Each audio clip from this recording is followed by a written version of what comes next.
सभी को नमस्कार। आज हम उदाहरण नंबर 9 करवाएंगे। पीछे के वीडियो के हमने अंदर उदाहरण 8 तक का वो कंप्लीट कर लिए थे। आज इस वीडियो के अंदर उदाहरण नंबर 9 पढ़ेंगे। तो देखिए उदाहरण नंबर 9 है। इसमें से थोड़ा सा आपको सोचने की ज़रूरत है कि इसमें से जो आपका डायग्राम दिया हो वो किस प्रकार से है इसके अंदर, यानी कि पार्श्व क्रम है या फिर जो समांतर क्रम में अंदर है, श्रेणी क्रम या समांतर क्रम में है, वो इसके थोड़ा सा डायग्राम के अंदर आपको देखना होता है। तो देखो पहले कह रखा है, आपको जो सवाल है सिर्फ इस प्रकार से इतना दे रखा है कि आकृति चित्र के अनुसार आपको R1, R2, R3, R4 और R5 इनका मान दे रखा है और V का मान दे रखा है 12 वोल्टेज। तो इसमें ज्ञात करना है आपको कुल प्रतिरोध कितना है और कुल जो विद्युत धारा है वो कितनी है।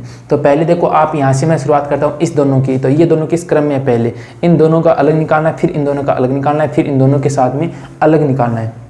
तो देखो पहले मैं अगर R1 और R2 की बात करूँ तो ये दोनों किस क्रम में है, समांतर क्रम में है।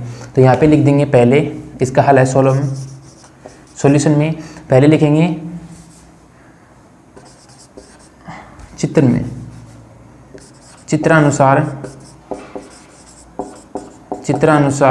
R1 व R2 समांतर क्रम में जुड़े हैं तो तुल्य प्रतिरोध कितना होगा। तुल्य प्रतिरोध का सूत्र होगा, देखो तुल्य प्रतिरोध का सूत्र होता है यहाँ पे 1/R डैश लगा सकते हैं आप, बराबर में 1/R1 प्लस में 1/R2। ये इसका क्या होता है, सूत्र होता है। इसका सूत्र क्या, R डैश लगा सकते हैं आप यहाँ पे कुल के लिए। तो यहाँ पे तुल्य प्रतिरोध यानी कि इन दोनों का क्या करना है, जोड़ना है। तो 1/R तो 1/R डैश रह जाएगा, ठीक है। और यहाँ पे R1 का मान कितना है, R1 का मान हमारे पास 10 है, प्लस में R2 का मान कितना है, R2 का मान है 40। इतना समझ में आ गया। अब इन दोनों का क्या करना है, नीचे से लेस लेना है। तो नीचे लेस लेंगे, देखो 1/R डैश बराबर में इनका लेस से कितना आएगा, इनका लेस आएगा 40। 40 में 10 का भाग देंगे 4 बच जाएगा, 4 को 1 से गुना करेंगे तो कितना आएगा 4, और यहाँ पे 1 रह जाएगा। तो 1/R डैश बराबर में क्या आ गया, 5/40 आ गया, 5/40 आ गया। और इनको 5 की पारी से काटेंगे तो कितना होगा 1/8। यानी कि इससे सिद्ध क्या होता है, अगर मैं इनको संख्या को पलटूँ, देखो 1/R डैश बराबर में 1/8 आ गया। अब इसको मैं R डैश का मान निकालूंगा, तो R डैश का मान निकालने के लिए हम क्या करेंगे, संख्या को पलटेंगे। तो 8 है वो इसके नीचे आ जाए, यानी कि 8 ऊपर आ जाएगा, 1 नीचे आ जाएगा। तो R डैश का मान हमारे पास है, ये आ गया 4 ओम, ठीक है। ये तो इतना कंप्लीट हो गया। ये किसका मान आया है, ये R डैश का मान आया। अब हम इन दोनों का मान आ गया। अब इन दोनों को बाद में हम क्या करेंगे, श्रेणी क्रम में जोड़ेंगे। समांतर क्रम में दिए हो तो इनको श्रेणी क्रम में आपस में संयोजित कर देंगे, यानी कि तुल्य प्रतिरोध निकालने के लिए हमें श्रेणी क्रम में संयोजित करना होता है एक तार से। तो अभी हमारा ये सिस्टम एक साथ इकट्ठा हुआ है। ये कितना हो गया 4, ये इतना दोनों को दोनों हो गया 8 ओम आ गया। अब हम इसको हल करेंगे, तो यहाँ पे लिखेंगे वह इसी प्रकार R3, R4 और R5 भी समांतर क्रम में जुड़े हैं। ये दोनों भी क्या है, इसी प्रकार इन दोनों में समांतर क्रम में जुड़े हैं। तो अब इनका भी तुल्य प्रतिरोध निकालेंगे। यहाँ पे लिख देंगे वापस से R डबल डैश लगा सकते हैं आप।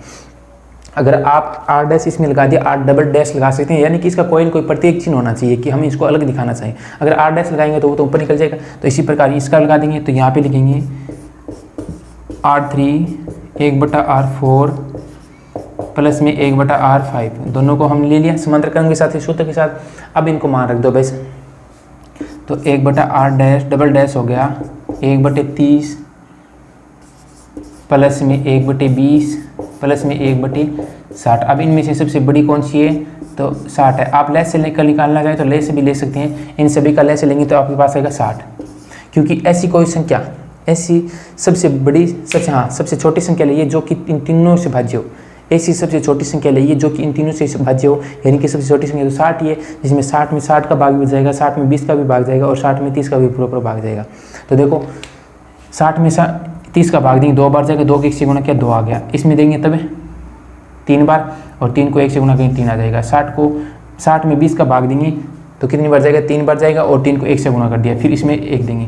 तो अब देखो 1/R डबल डैश कितना हो गया, 3 तो 5 1 6 क्या 6/60, और इसको काटेंगे तो क्या आएगा 1/10, और अब इनको डबल डैश काटेंगे तो ऊपर क्या आ जाएगा 10 ओम आ जाएगा। आ गया। अब हम क्या करेंगे, इन दोनों को, एक तो हमारे पास वो आ गया 8 ओम, यानी कि ये पूरा 8 हो गया और ये कितना हो गया 10 हो गया, ये 8 ओम ये 10 ओम। अब इन दोनों को क्या करेंगे हम एकदम समान श्रेणी क्रम में जोड़ देंगे। तो यहाँ पे हमारे पास आ जाएगा कुल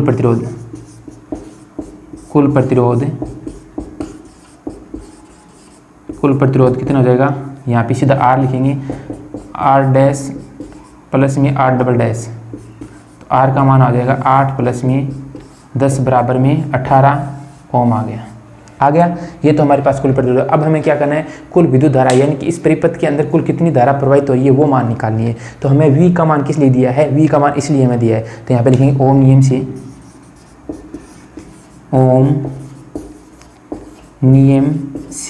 ओम नियम से क्या कहता है, I बराबर में V बटा R, और इससे I का मान कितना है, V का मान कितना है, V का मान 12 बटे में R का मान कितना है, R का मान हमारे पास है 18 आ गया। यही है क्या, एक बार चेक कर लेते हैं। I बराबर में V बटा R, ओम का नियम क्या होता है, I समानुपाती V, और इसमें से हमारे पास आ जाएगा R और R इसके भाग में दें, सही है, I समानुपाती R। तो इसमें से हम काटेंगे इनको, तो कितनी बार जाएगा, इसको हम किस पारी से काटेंगे, 2 के पारी से काटेंगे क्या, 6/9। I बराबर में आ जाएगा 6/9। अब इसमें भाग दे देते हैं, तो I बराबर में भाग देंगे तब हमारे पास कितना आएगा, तो इसमें से पहले एक बार देंगे 0.60 हो गए, 60 में से देंगे तब